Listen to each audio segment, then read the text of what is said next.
Anybody else wanted to record?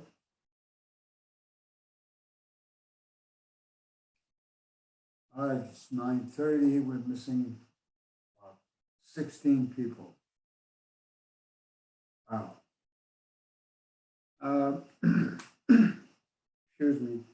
I look at your homework that you submitted, and I was impressed that majority of you uh, listened to my advice and decided to make an attempt to solve a problem on your own without looking at the solution manual. That makes me happy, but most importantly, it's going to make you happy because even some of you make few errors here and there, which is no big deal. Uh, Once I solve a problem on the board, you're going to see the mistakes you did and you're going to correct them. And that's how you learn. You learn from your mistakes. So that's the good news. That's excellent. The bad news is five of you decided not to submit a homework. At least I see it up to about 15, 20 minutes ago. So those five people who decided not to submit a homework, that's fine with me, but that is points that they're going to miss, especially when it comes to their final grade. Uh, that 2 points can make a difference between getting an A or B, or B and C, and even, God forbid, C and lower. So you don't want to go that route. So just bring it up to your attention that it is important to submit a homework. Don't think that you're so good, you're going to make 90 out of 90 for the whole semester and you're going to get A. So seldom that's going to happen. So I would highly advise you to go ahead and submit your homework. Now, few people, uh, rather than submitting one PDF file, they scan each page of the homework, like 6, 7 pages, and then submit it one by one in that subfolder. This is okay for the homework, but it's going to drive me crazy when you do that on your test, because it's going to be very time consuming to click on each one, upload it, and collect them all, and then put them together and grade it. So do your best.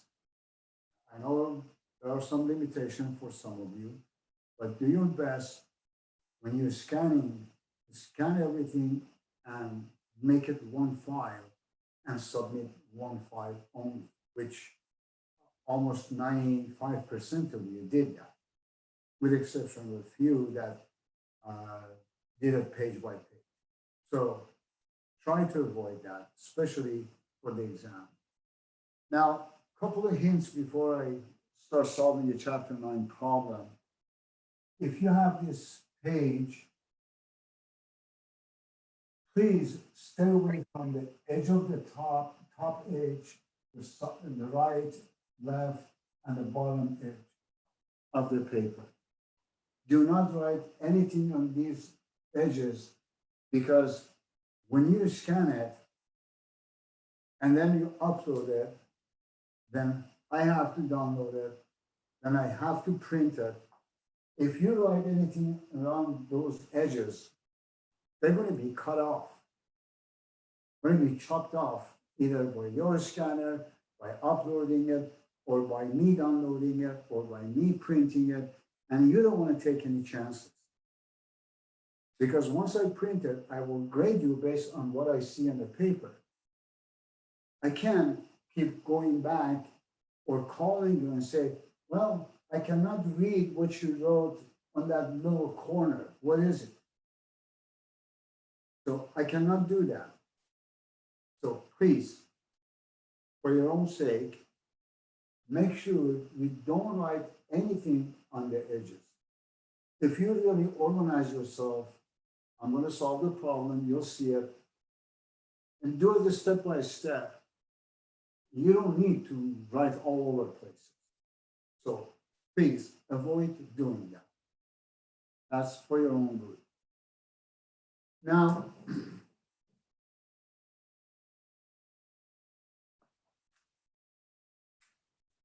let's do the first one, number 14.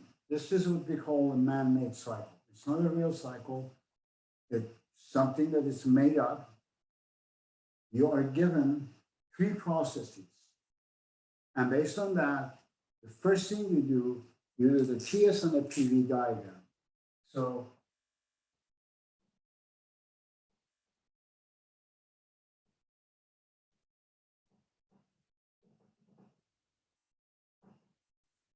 now you have a process of 2 to 3 as an isentropy. So that's the only one that is here, 2 and 3. Now process 1 and 2 is isochoric, constant volume. That's 1 and 2. Process 1 and 3 is a constant pressure. So all you need to do, like this, that's your isentropy 2 and 3, and it's up there. So in order to do the TS diagram, you know that from 2 to 1, you're going down. So you have to come down this way.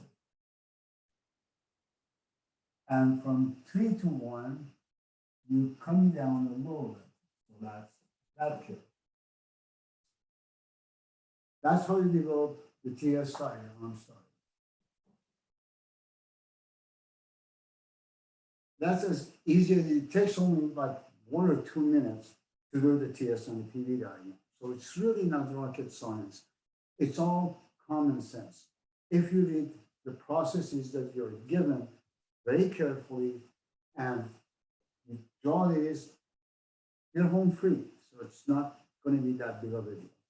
By the way, for your exam, you're going to receive 4 pages. The first page is just a cover page that you put your name and information there. And there's a little box that shows the score for every problem. Then the other 3 pages, there are 3 problems. The space that you see on each page is enough to solve the problem. You really don't need additional papers.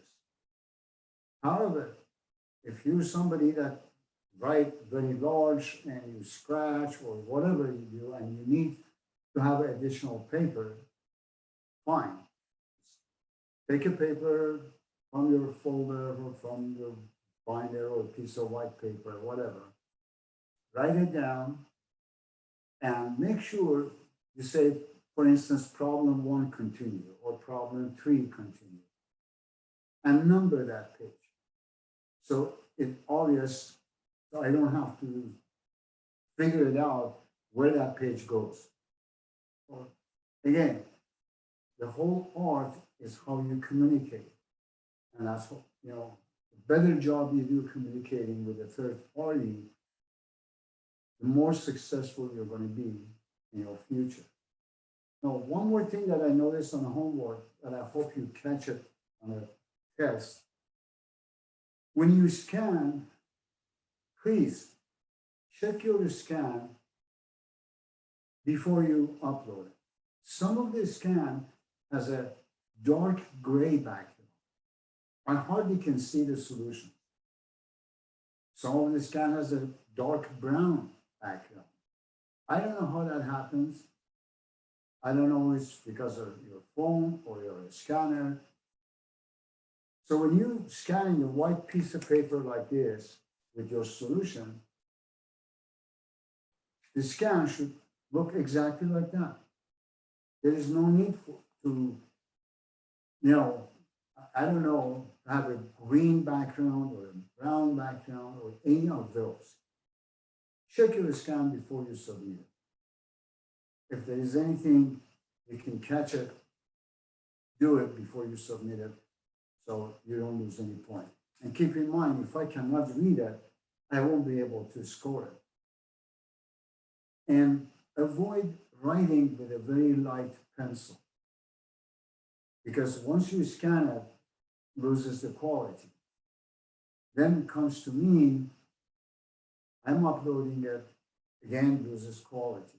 Then I print it, loses quality. By the time I get it, it's basically a white piece of paper, and I can't even get a magnifying glass and look it up and find out what it is. So please be very careful when you're taking your test. So going back to chapter 9, problem number 14, this is the TSM PV diagram. Now, some information was given to us, like a temperature at point 1, 290 degrees Kelvin. Then we have P1, which is 95 kilopascal, which is equal to P3. And P2 is going to be 380 kilopascal.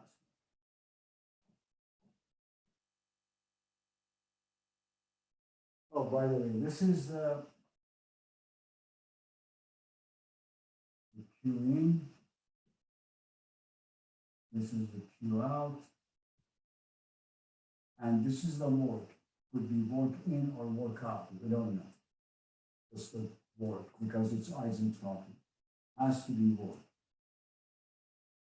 And process 2 to 1, the Q in, and this is Q out.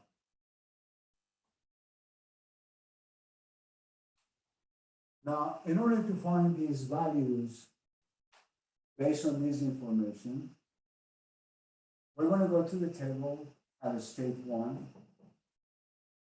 Now, at 290 degrees Kelvin, we go to table A17.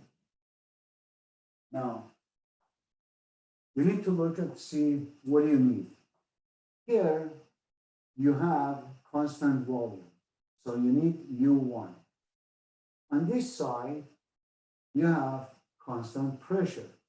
So you need H1. So here I find U1 and H1. You look at the table, the value of U1 is 206.91 kilojoule per kilogram. And the value of H1 is 290.16 kilojoule per kilogram. These are the two values at state 1. Because at the state 1, if I want to find a Q in would be U2 minus U1. If I want to find a Q out, would be H3 minus H1. Again, just the common sense. You need to be patient, you need to relax, and you need to take your time. Don't rush through it. You have plenty of time, you can do this. Now that I have that, so I'm going to try to find the temperature at point 2. What's the best way? We know that P2 V2 over T2 is the same as P1 V1 over T1. Now, I'm looking at the PV diagram. V1 and V2 are the same. That's the definition of the isochoric, or the constant volume. So if I cross this, so I have P2, I have P1, and I have T1. The only unknown is T2. So very simply, I can find the value of T2 to be 1160 degrees Kelvin. And if I look at it, that makes sense, because that's where I add heat. So obviously my temperature has to go up. And that's what you see it there. From point 1 to point 2, my temperature is going up. So I'm in direct track. Oh, I'm sorry. This is a state 2. Now that I have the temperature, at T2 equal to 1160 degrees Kelvin. I go back to table A17. This time, I can find U2, that's what I need, U2 and U1 to find the QE. And also I can find PR2. Why PR2? Because P1 is given, P2 is given. So that means I have an arbitrary pressure ratio, which is 380 divided by 95. That's my pressure ratio. You don't have to calculate it, just give it there. Because you have pressure, so you need to go after PR. If you have volume, you go after the VR1 or VR2. So that's why, you look at it that way. So now the value of U2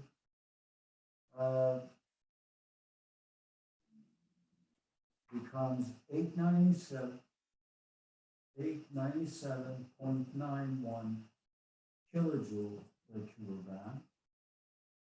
That is the second value. Now the value of PR2 will be 207.2. Now I have that.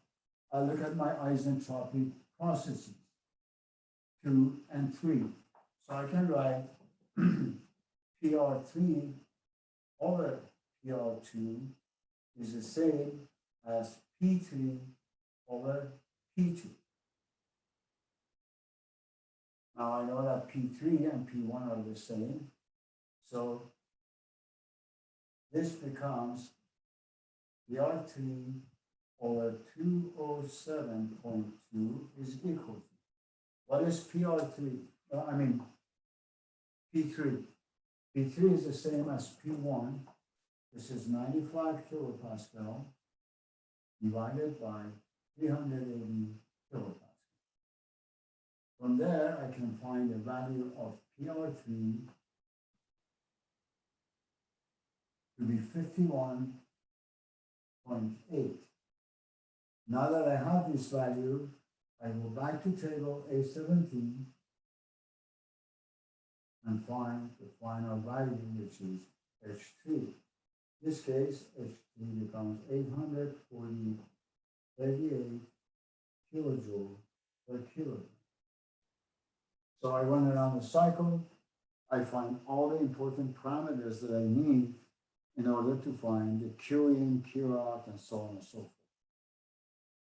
Now, in this case, one of the issues, the mass was given to be 0.003 kilogram. So that was the mass. Since the mass is given, so I need to find big Q's, big W's, and everything else. So here, my Q in would be the mass. Now, what is my Q in? H2 minus H1. I'm sorry, U2 minus U1 times U2 minus U1. I have all these values. If you plug in the number, you find the Q in to be 2.073 kilojoules. My Q out would be the mass times H3 minus H1. Once you plug that in, this becomes 1.651 kilojoules. To find the network,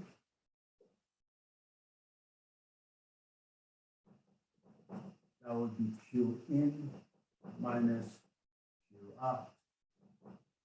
Again, it's a big W, not a small W, correspond to everything that we have here. So once I plug Q in and Q out, those values, I get the network to be 0.42 0.22 kilojoules. That's the first part of the problem. The next one is to find the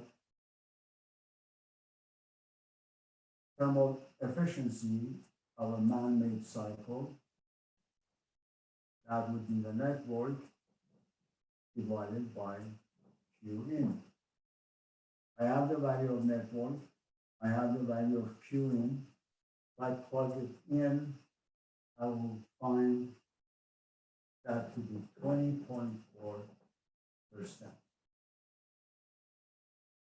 These are the two values that we were asked to find from this quote-unquote man-made cycle. Any questions? I have a question. So are there any situations where, like I used the pressure ratio, but I wasn't sure if I was like able to use the pressure ratio? Are there conditions where, because I originally thought that pressure ratios were reserved for Brayton cycle processes, but I guess like pressure ratio, can that be used anytime when there isn't constant pressure? Well, generally, we don't deal with this kind of a cycle. Mm-hmm. Okay? This is a good exercise for you to learn how to develop PV and TS diagram. Mm-hmm. Number one. Number two, to give you an ability to think outside the box, see what you have and how you can solve the problem. Mm-hmm. Now, when you look at a problem like this, you try to take advantage of the things you have, not the one that you don't have. You don't want to go after that. Yes, answer to your question, the pressure ratio is only for Brayton cycle. But the reason we're using it here, because we don't have any other values. Mm-hmm. I have only two pressures. Pressure at point 1 and 2. That's all I have. So therefore, this becomes P2 over P1 in my mind becomes my pressure ratio. I don't have to find out, divide 380 by 95 to find out what that is because it's not important. But since I have just the pressure, so the logical way of solving a problem, getting the information from the table, is to go and find the PR value. That's how you do it. Would so if that's the case, so would the VR value also work here? You don't have any volume. Where did you find the VR? I guess from the table. If you have like T2, then you can find VR2. You're not listening. Listen to yourself. Yes, VR is on the table. There are a lot of other things in the table. Do you have to use all of that? You don't need that. Number one. Number two, the VR, let's say VR1, hate this, ends. You dry out fast. Sorry.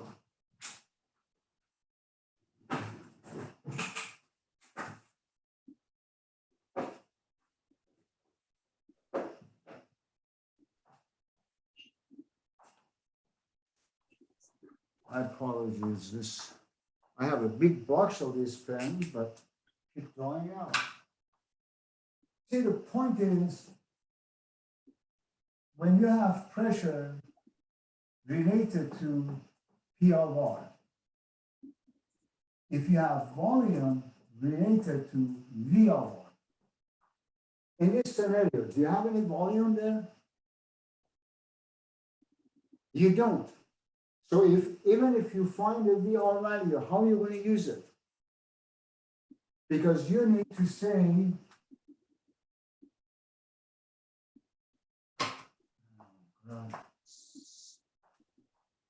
here we said P2 over P1, or whatever, it's V PR2 over PR1, something like that.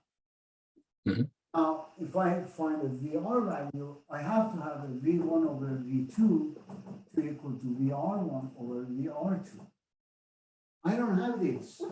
There's nothing in the problem indicating the value of the volume. How can I use the VR value? Got it. Because it's on the table. So that's what the exercise is all about. For you to think outside the box, to use the things that you have to your advantage, not the one that you don't have. You go that route, you'll never ever win. Got it. Yeah, I used the PR values because I thought like Yes, I noticed. isentropic. Well, I thought isentropic. The Brayton cycle from 3 to 4 is the same isentropic drop as 2 to 3 here. So I thought like, okay, well maybe that can apply. No, But then I look at your homework. But what I'm trying to point out to the rest of you is don't make it hard on yourself. Don't forget, I'm repeating myself over and over again. As an engineer, your job is to find the easy way out, not to make it harder. That's it. So you use the information you have and you try to solve a problem as quick as possible, as easy as possible, and that's it. You don't look at other things. There is no need for any one of you to look at the V value or VR value because there is no talk about VR. The volume in this one. If there is no talk about it, don't even go that route. That's why you need to pay attention. Here, I could have found H2. If the problem would ask me to find a big W, the work, I have to find H2 also. So because H3 minus H2, it will give me the work. But guess what? What is this network? That network is that work that is up here. Why? Conservation. I have working. Energy conservation. You have Q in, you have Q out. The difference between those two has to be equal to that. There's no other way around. If you would have found the value of H2 and H3, and then you go H3 minus H2 times mass, you would have get the same information you have here. Exactly the same number. These are the little things that you need to think outside the box to understand that. Yes, you have three, processes made up. Two of them are Q in and Q out. The difference between these two has to be equal to that. There is no other way. Because the energy is not going to disappear, go anywhere else. So that's why they ask you to find a network. Just for this, see if you understand that network is the same work that is happening right here. Any questions? Yes, Professor. Yes. For state 2, I got a little confused because I thought we could not use any of the ideal gas equations to find the values, or is there an exception in this case? I really don't get your question. Oh. This ideal gas equation works for any process. Oh, okay. The only other processes the only other equation that you're talking about is like T2 over T1 is equal to P2 over P1 to the power of K minus 1 over K. This is only for isentropic. We're not using that equation. We're using the ideal gas equation between 2 points. P1 V1 over T1 is P2 V2 over T2 is equal to P3 V3 over T2. That's what we're using. Okay. I thought we could only use ideal. Sorry, I thought we could only use ideal gas equation if CP and CV were constant. Again, I'm not getting your point. You Oh. taught what? Oh, sorry. I thought that we could only use ideal gas equations when CP and CV were constant. When the problem. No. Again, you're not listening to me. This ideal gas relationship has nothing to do with your process. Oh. Has nothing to do with the process, whether it's a constant volume, constant pressure, constant temperature. It has nothing to do with anything. This relationship is ideal gas, the basic ideal gas equation.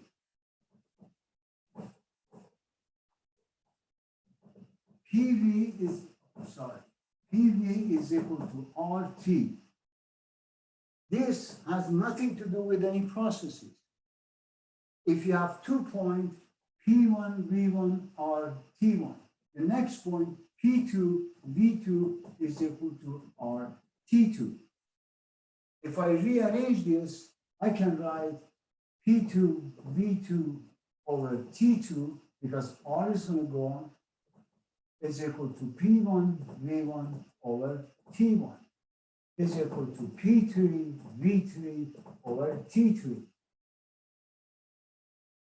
If I had 3 points. If I had four points, that would equal to P4, V4 over T4.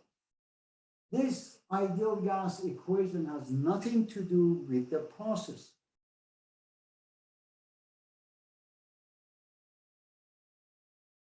Did that answer your question? Yeah, kind of, yeah. Thank you.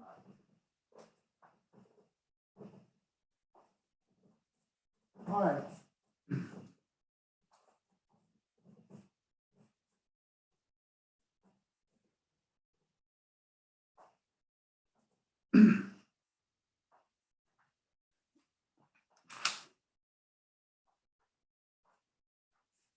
Now the next one is pretty simple. It's a auto cycle that we have given information. This is number 34. It's auto cycle. So in auto cycle, we can use the TS and PV diagram.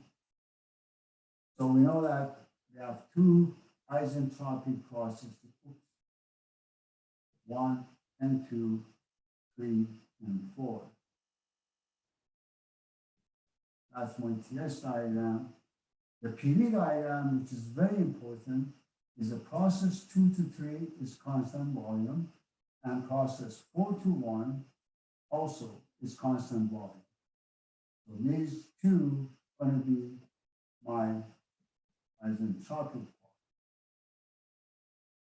So that's V2 is equal to V3, V1 is equal to V4. So this is more valuable to us than that. Now this is given to be 750 kilojoule per kilogram. We basically solved this problem in the example, but not complete, just halfway. Now, the given information is R of V is equal to 8, which is V1 over V2. Then the temperature at point 1 is 300 degrees Kelvin. We have the pressure at point 1, which is 95 kilopascal. And the Q in is 750 kilojoule per kilogram. Now they ask us to find T2, T2, T3, T3, T4, T4. Temperature and pressure at the end of each cycle.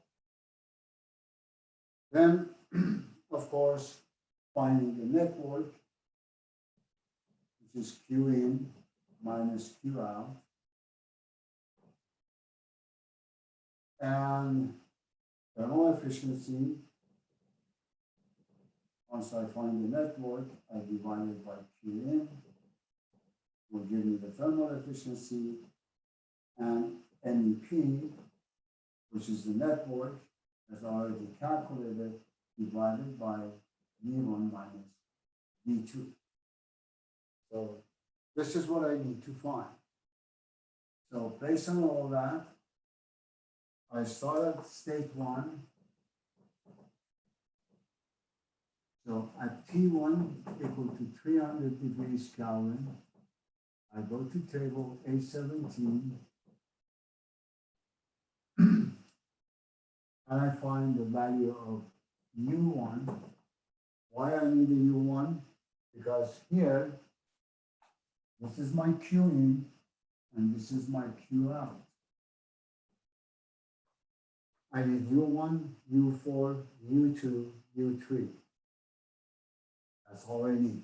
So the U1 would be 214.07 kilojoule per kilogram.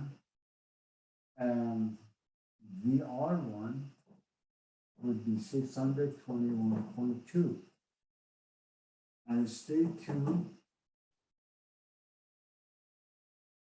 I write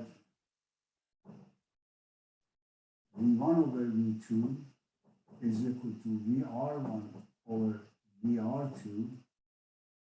This is given, this is 8. VR1 is that, so if I divide that by 8, I will get VR2. So VR2 becomes 77.65. I go to the table. This time, I will find the temperature at point 2 and U2.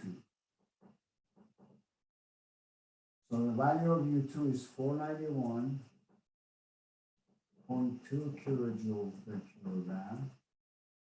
Temperature at point 2 is 672.1 degrees Kelvin. That's the second one I'm looking at. So while I was there, I found the temperature at point 2. That's T2 right there. To find P2, once again, you can use P2 V2 over T2 is equal to P1 V1 over T1.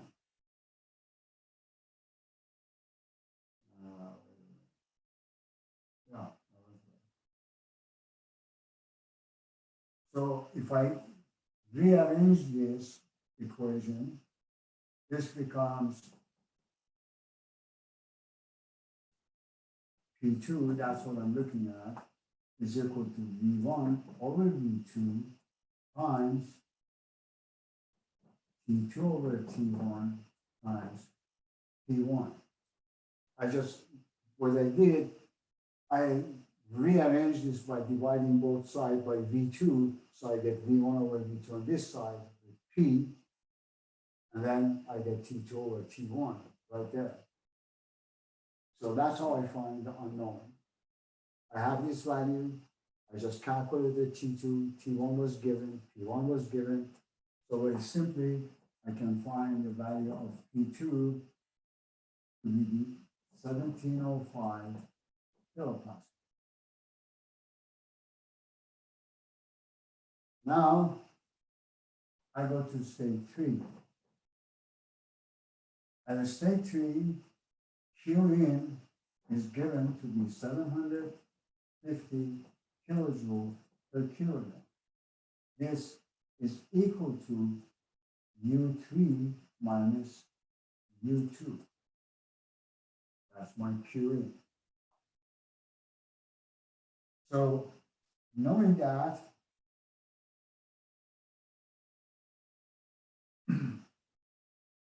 I already have a U2 value. This side is given, the only unknown is U3. From there, I can find the U3 will be equal to 1241.2 kilojoules per kilogram. Now, at U3 equal to 1241.2, I go to table A17, and this time I will find temperature at point 3 and VR3. Now the temperature at point 3 becomes 1539 degree Kelvin, and this becomes 6.588. That's the temperature at point 3. Once again, I use P3, V3 divided by T2 is equal to E2, V2 divided by T2. In this case, V2 and V3 are the same, so these are canceled. Now, I have the temperature at point 2, I have a temperature at point 3, I calculated the pressure at point 2. The only unknown here is P3. So I can find the pressure at this point to be 3898 kilopascal. Again, we found T2, P2, T3, and P2. These are the only two left to find. That's where we go to stage 4. Now,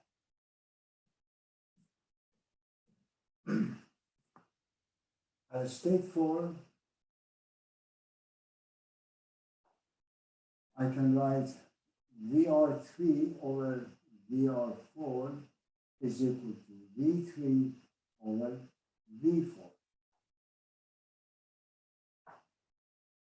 V3 over V4 is the opposite or the reverse of V1 over V2, because V3 is the same as V2, V4 is the same as V1.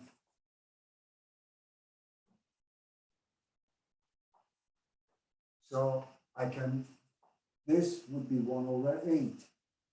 VR3 is already calculated. I mean, we found it from the table.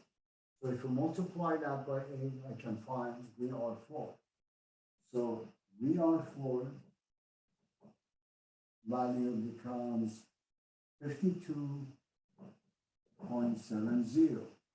Now, at VR4, I go to the table, again, A17, I find U4 and P4. The value of U4 would be 571.69 kilojoules per kilogram, and the temperature would be 774.5 degree Kelvin. So I found this temperature. Now, the only thing remains to find the pressure. That's part A of the problem, B, C, and D. Once again, I go back to, wait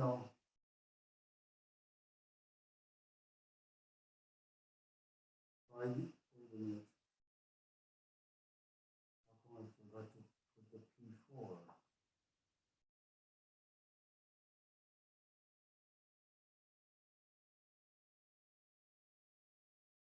So to find P4, again, I can write P3, V3 over T3 is the same as P4, V4 over T4. So I need to rearrange the equations just like that in order to find P4, because I'm going to end up with V3 over V4, which is right here, 1 over 8.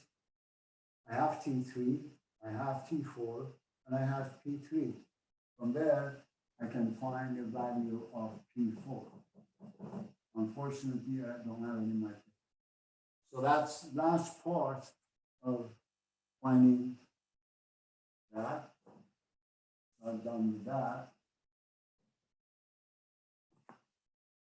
Q in is given. Q out is what? U4 minus U1. So this W net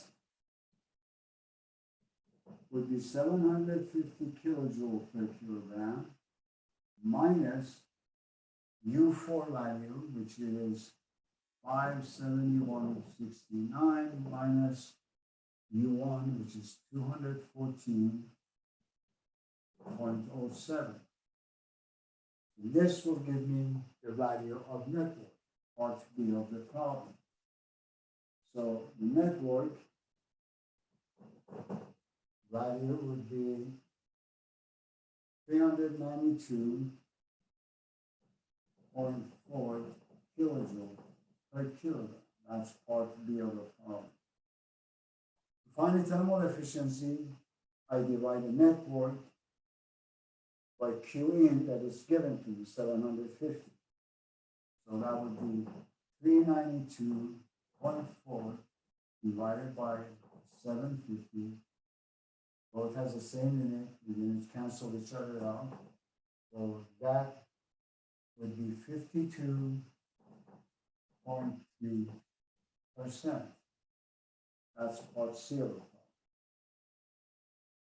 problem. Finally, I get to MEP part. Now, MEP part, with your permission, I'm going to erase state 1 and 2. MEP is network divided by V1 minus V2. I don't have that value, but I can write P1 V1 is equal to R P1. This is universal gas constant. P1 is given, P1 is given. From there, I can find the value of V1. Okay.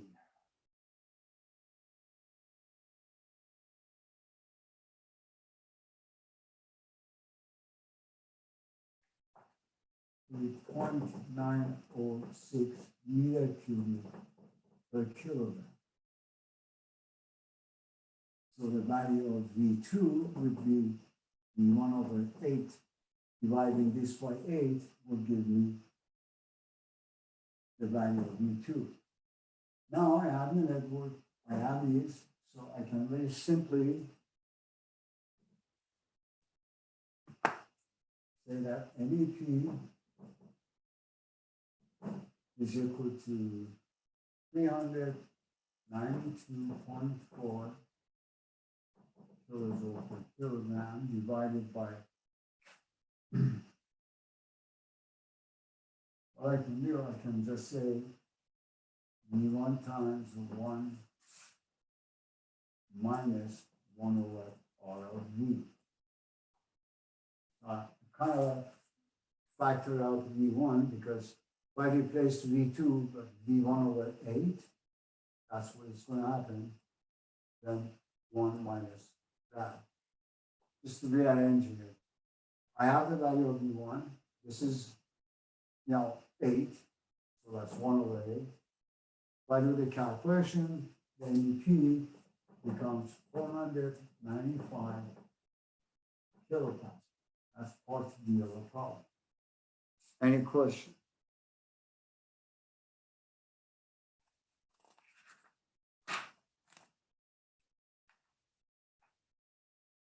Okay. Next problem is diesel cycle. Diesel cycle, we need only a PV diagram, nothing else.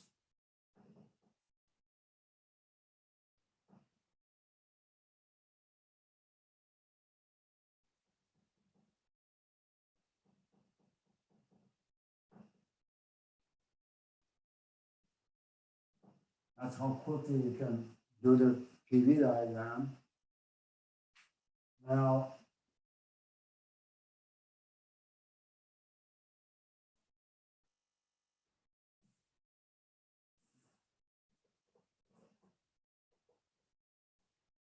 Is it okay if I erase that?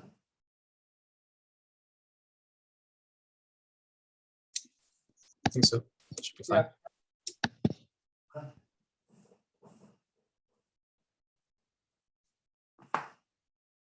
Now, here, we have given the R of V to be 18. We have P1 equal to 290 degrees Kelvin. R of C is 1.5. And W net is given to be 200 horsepower.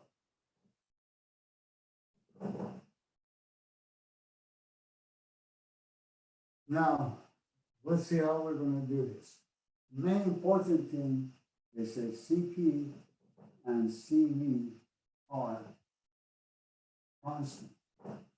That means we can use ideal gas equations for isentropic processes. In this case, at state 1, I don't have to do anything because I have the information. At state 2, I'm going to write T2 over T1 is equal to V1 over V2 to the power of K minus 1. V1 over V2 is the value that is given to be 18. T1 I have, K is 1.4. T2, very quickly I can find the value of T2 to be 921.5 degrees Kelvin. I think I forgot to tell you that. Oh, now that I have T2, that is state 3, I said T3 over T2 is R of C, the cutoff ratio, which is given to me. So I have T2, I have cutoff ratio, I can easily find the value of T3. T3 becomes 1382 degrees Kelvin. So that's that temperature. Now, there's one thing, equation 9.12, if you remember, you can use here and say that the thermal efficiency is equal to 1 minus 1 over R of V to the power of K minus 1 times R of C to the power of K minus 1 divided by K times R of C minus 1. This is equation 9.12. I have R of V, I have R of C, K is 1.4. Very quickly, I can find the thermal efficiency without going through the process of finding Q in and Q out. Why should I do that? Now I tell you why it makes sense to go that route. Now this, if you do it, you're going to find the thermal efficiency is 0.6565 or 65.65%.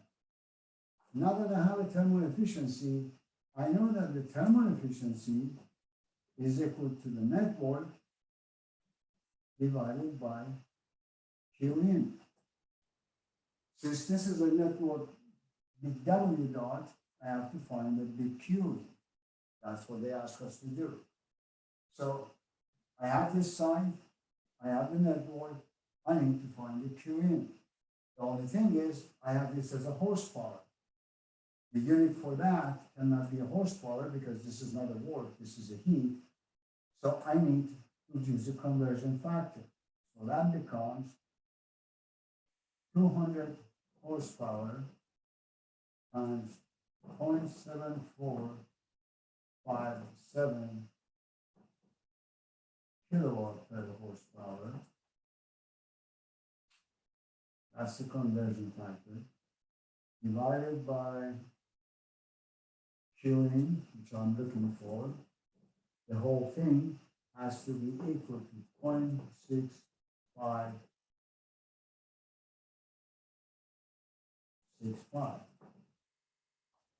So very simply, looking at this equation, I have only one unknown.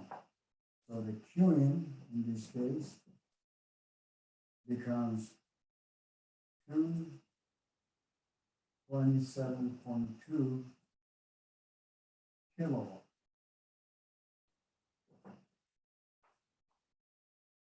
Very quick, 1, 2, 3 steps. Now, I could have gone through finding Q in, Q out, then, through that process, finding this big Q in. Then I would have had a problem. I had to find the mass flow rate because I cannot find a big Q in, the mass flow rate is not given. So I needed to say the network, the small network, is equal to big network divided by the mass. And this, I have to find the difference between Q in and Q out. From there, I have to use CP times blah, blah, and CV times all that. So I had to go basically through hell to find all of this. Why do I need to do that? There is no need to go through this headache when I can take advantage of this equation. So that's how you can make it easy. Think outside the box. Sometimes the problem looks like complicated, but it's not. Any question? By the way, if you want to find this T4, that would be like T4 over T3 is equal to V3 over V4 to the power of K minus 1. And we said this value can be replaced by R of C over R of V to the power of K minus 1. After you already have T4, T3, you have R of V, R of C is given, you can find the T4 value to be whatever it is. So I don't have it. There is no need to go and find it, but in case, if you wanted to go that route, this is what you need to find the T4. Then Q in would be CP times T3 minus T2. Q out would be CV times T4 minus T1. The difference between them will give you a small network. Then you divided these guys so you can get the mass flow rate. Then you multiply mass flow rate to Q in to find this value. As you can see, it's a time consuming and a lot of time you spend for no reason when you have this at the tip of your finger. Any questions?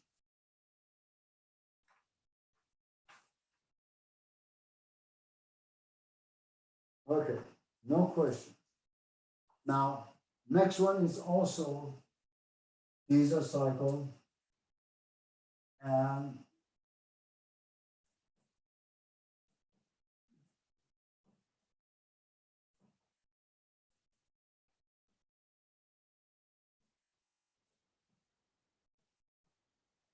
now, once again, they told us that CP and CV are constant.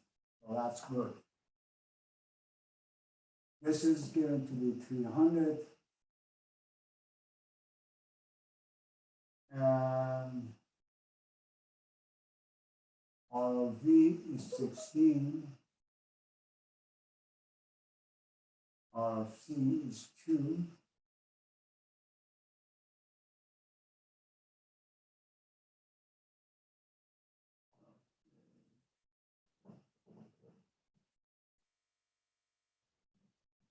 P1 is 95 kilopascal.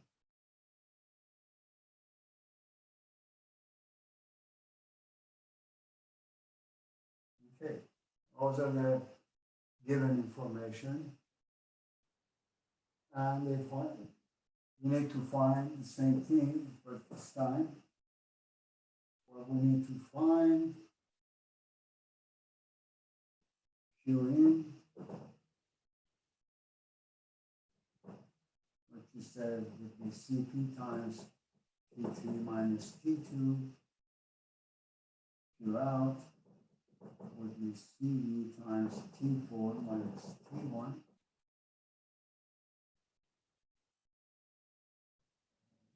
Let's see what else. We need to find thermal efficiency,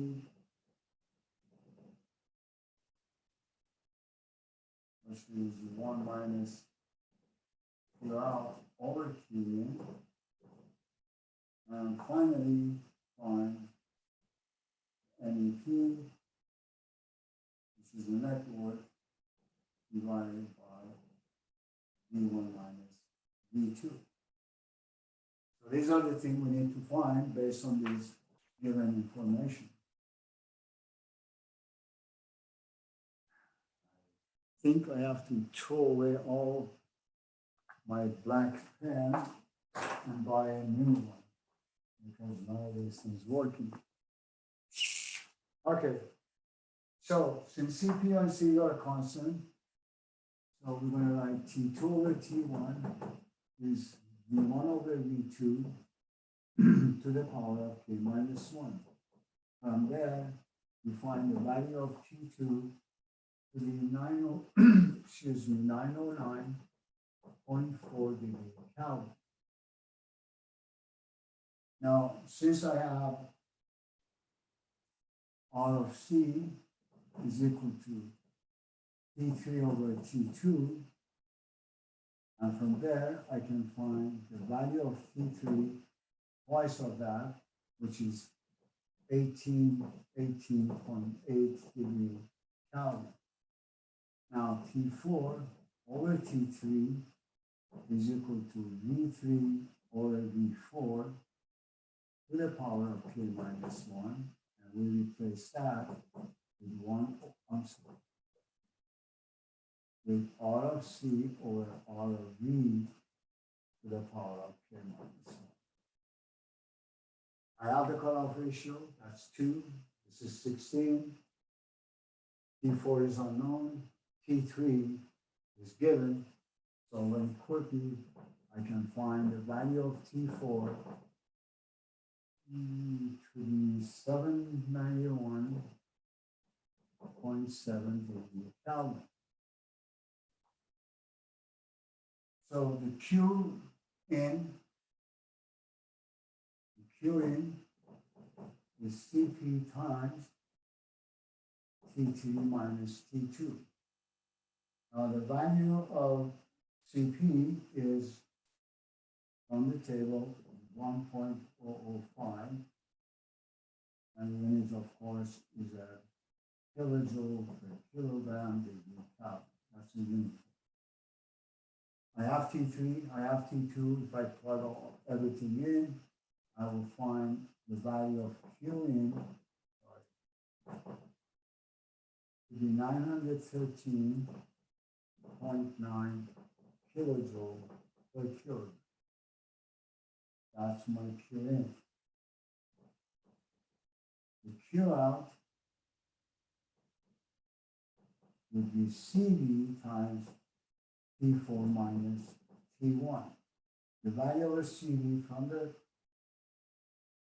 textbook will be 0.718, same unit, kilojoule per kilogram degree Kelvin.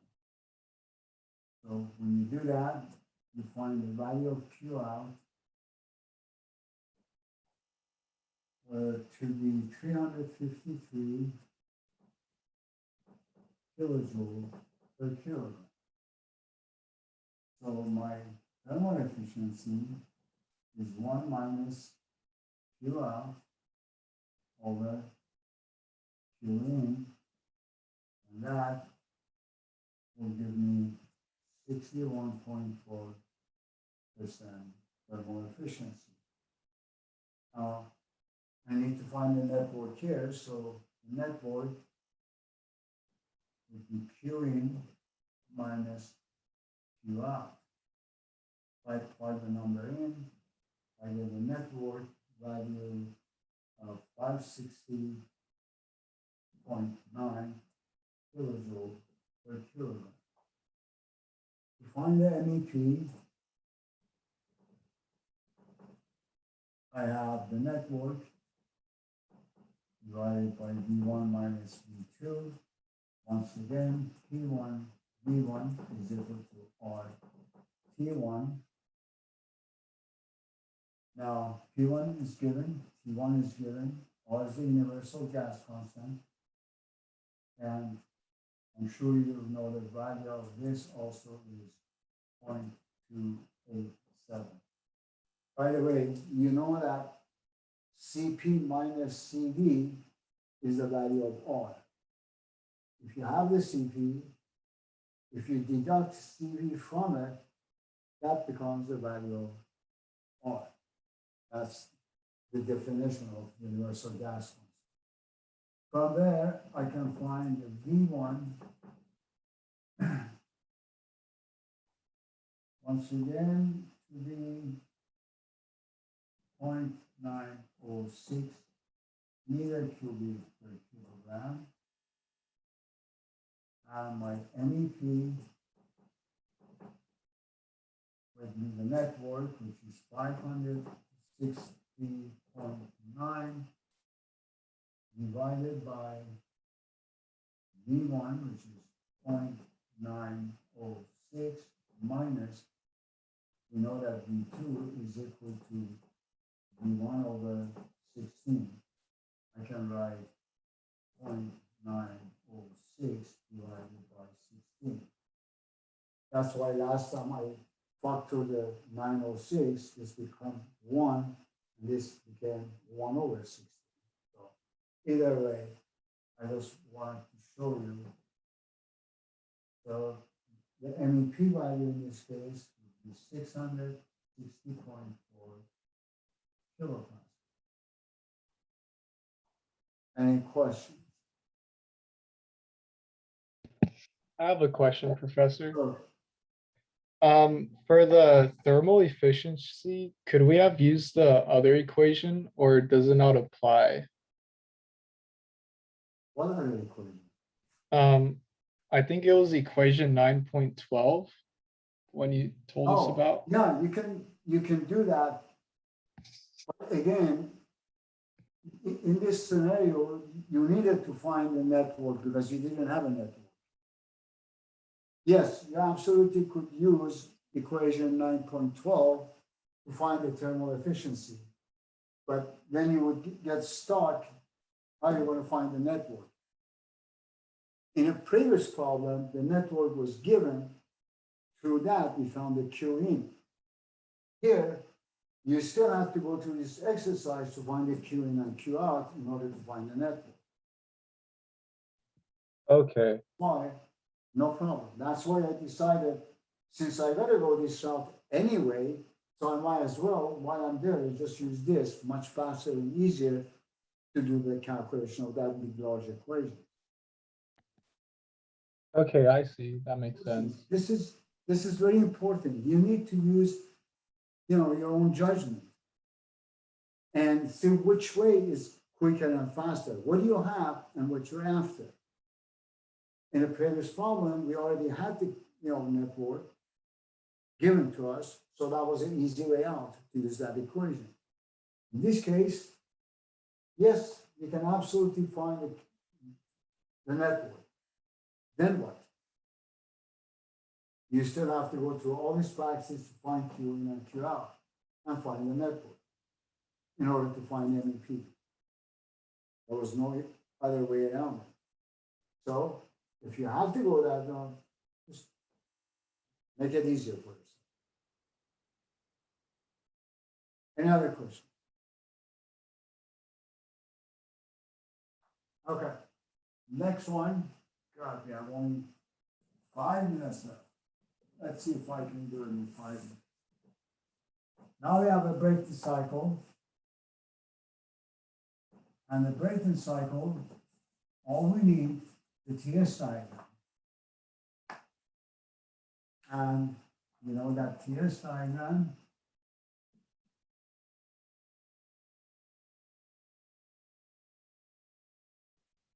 one, two, three, four. That's it.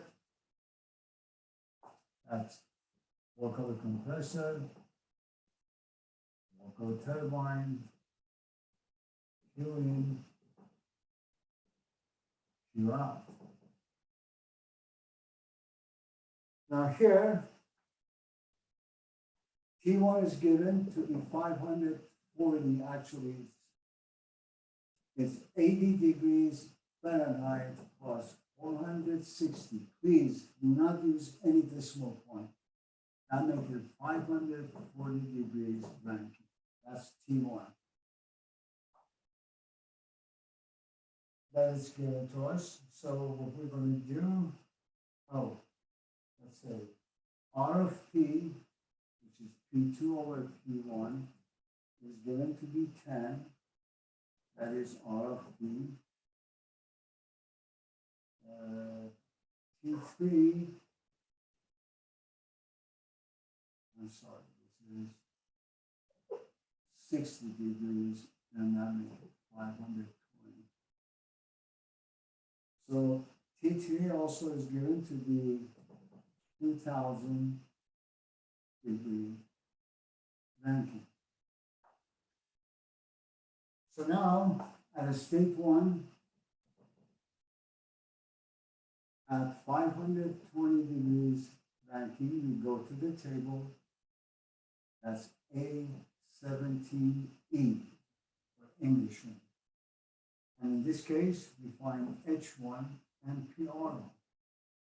Now, in this case, we don't need to find U values because everything is delta H. We don't have any process that is a constant volume. So H1 would be 124.27 BTU per pound mass, and PR1 is 1.2147. At state 2, I can write P2 over P1 is equal to PR2 over PR1. I have PR1. This is given to me to be 10. So 10 times this would give me PR2. So PR2 would be 12.147. Now that I have that, I go to the table. In this case, I will find the value of T2 and H2. The H2 is 240.11 BTU per pound mass, and the temperature becomes 996.5 degrees Rankine. At state 3, at T3 equal to 2000 degrees Rankine, I go to the table, A17E, and I find H3 and PR3. The value of H3 is 504.71 BTU per pound mass, and PR3 is 174. At state 4, I write PR4 over PR3 is equal to P4 over P3, which is equal to 1 over R of P, the reversal. That's 1 over 10. So I have PR3, this side is 1 over 10. So that means if I take this divided by 10, I will get the PR4. PR4 is equal to 17.4. Now at PR4, once again, I go to table A17E, and I will find the value of H4. They didn't ask me to find the T4, so I'm not going to bother with it. H4 becomes 265.63 BTU per pound mass. So I went around the cycle and found all the H values. Work of the compressor is H2 minus H1. Again, there is no efficiency given. This is an ideal cycle, not actual cycle. So for that, I pour the number in, the work of the compressor becomes 115.84 BTU per pound mass. Work of the turbine is H3 minus H4, and this becomes 238.88 BTU per pound mass. So now that I have those, so I can find the backwork ratio, which is work of the compressor divided by work of the turbine, dividing these two, I get a backwork ratio of 48.5%. Almost 50% of the power we're generating, it goes to run the compressor. Now, in order to find the thermal efficiency, I can find the Qin, which is H3 minus H2. That will give me 264.60 BTU per pound mass. And my net worth is work of the turbine minus work of the compressor. You see, I didn't use Q out. Why? Why should I do the extra work? I already found work of a compressor. I found the work of a turbine. My net worth is a difference between them. Why should I find the Q in? Q in I need it, but Q out I don't need. So here you get this value to be 123.44 BTU per pound mass. So my thermal efficiency is my net worth divided by Q in. I have these two values right there. I get 46.5% as a thermal efficiency. So that's basically what we need to do. Now, we don't have time to solve the last problem, which is very important. It's got efficiency involved. So what I'm going to do, first thing on Monday morning, I'm going to solve that problem and continue on chapter 10. Do you have any questions?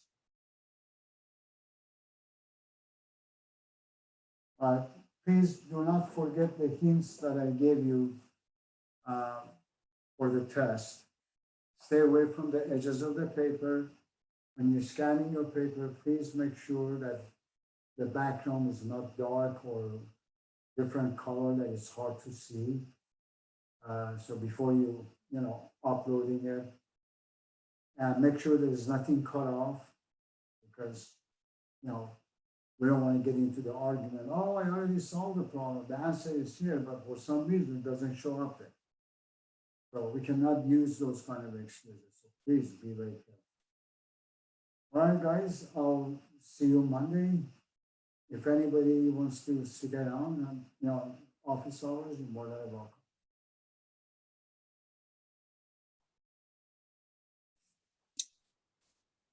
Thank you very much, Professor. Not a problem. My pleasure.